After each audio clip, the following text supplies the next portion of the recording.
Hey guys, and welcome back to Breadbox Racing in 4x4. What we're working on is this. This is a quad that belongs to my buddy. It's the rear end was not great in it. The engine was pooched.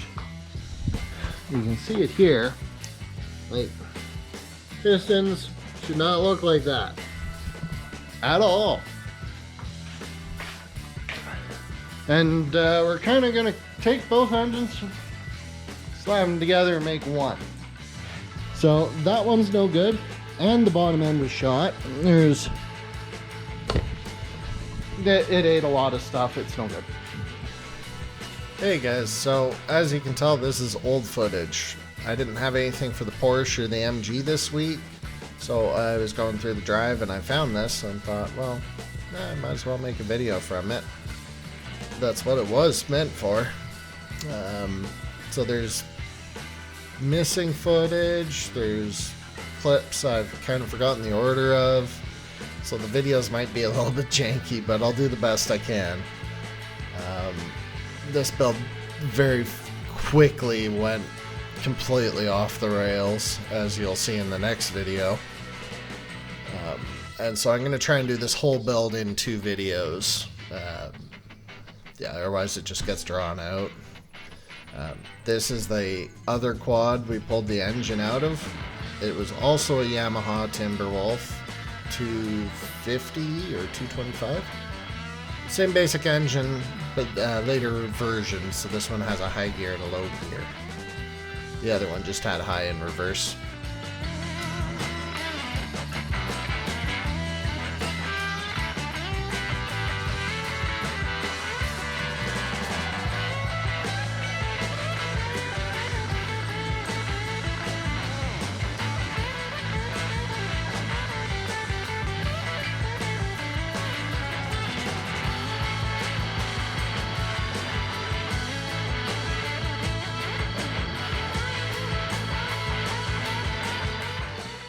So what I've done to get them out, I just took a piece of flat bar, put a bolt through it that has the right thread for the cam bolt,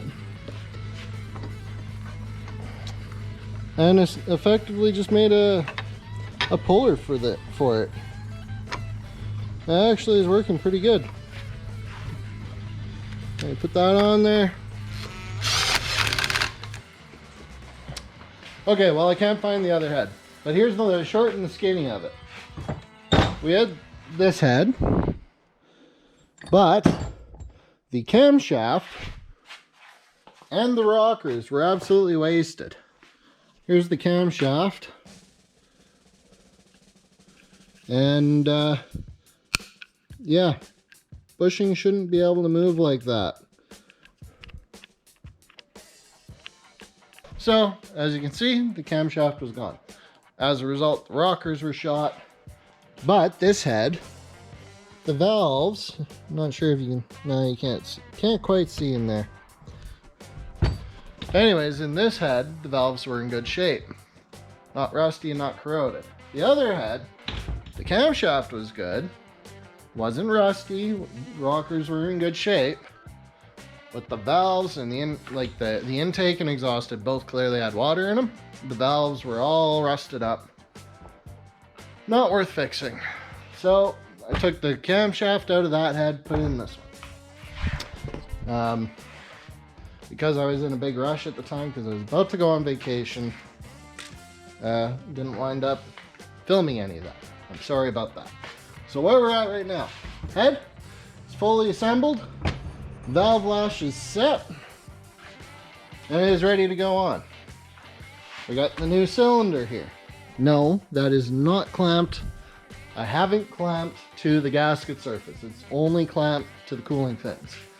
Not that dumb. We've got the old cylinder here. She's no good. We've got the piston on with the ring gap set. It'll need to be cleaned up again, because I was about to assemble it when I noticed this. That timing guide is totally wasted. So now I'm into this for opening up the side of the case. What I'm hoping is that I can pull this off And once I have that off, I'm hoping there's a access in there. It looks like I can get to it right through there to undo the lower timing chain guide bolt. And I'm going to use the one out of the other engine because it's much less worn.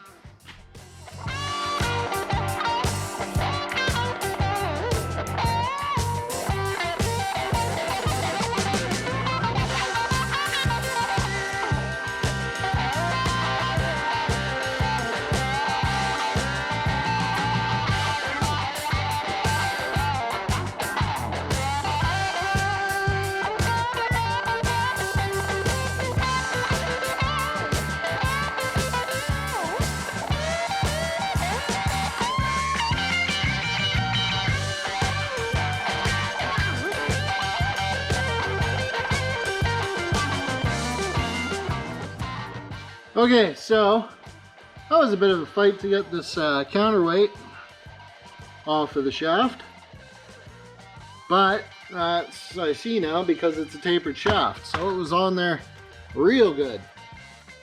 Now this is the timing chain guide in question, and it looks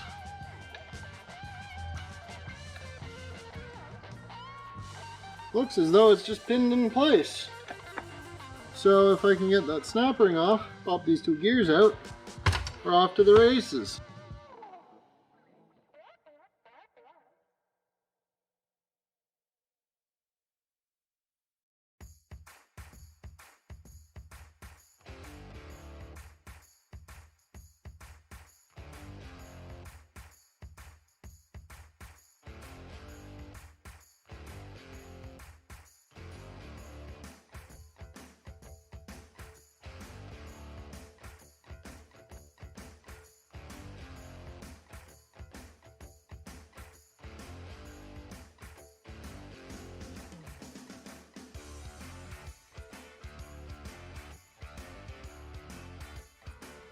It's back from the void. I found my 10 mil.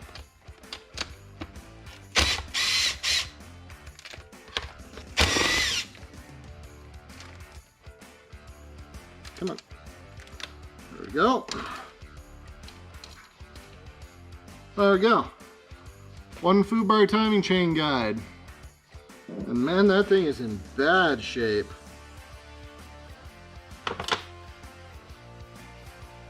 Now, I do have some cleanup work to do here, among other things. Oh, come on. There. Ah, that fell all the way in.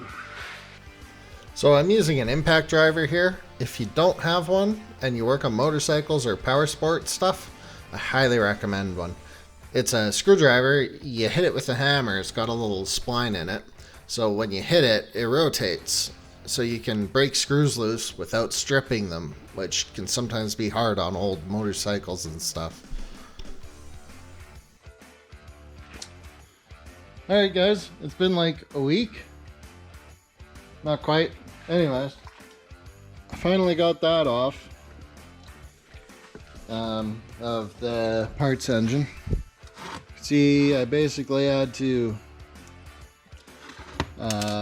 use a carbide burr to eat all the way through that collar, which was a giant pain in the butt. But now we can get these two bolts so we can pull out this timing chain guide. So let's do that.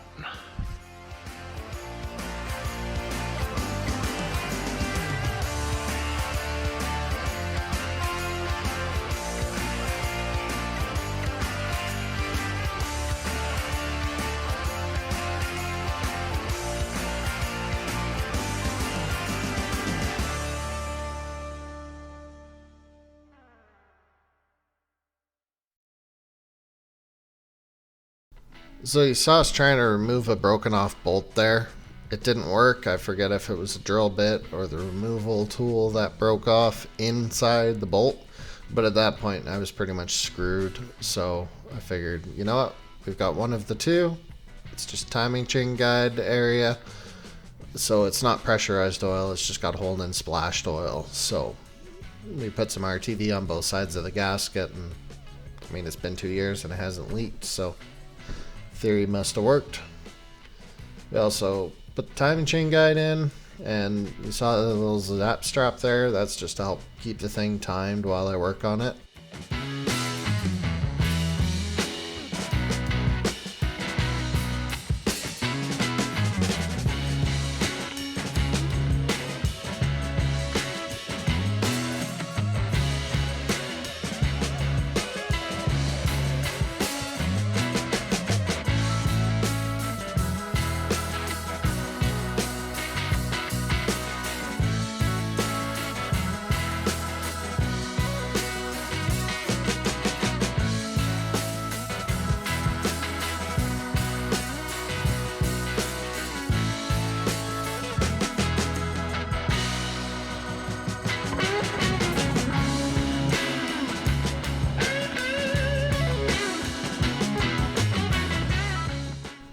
Okay, so the engine's basically together now. I just gotta slap some covers on it and it's done.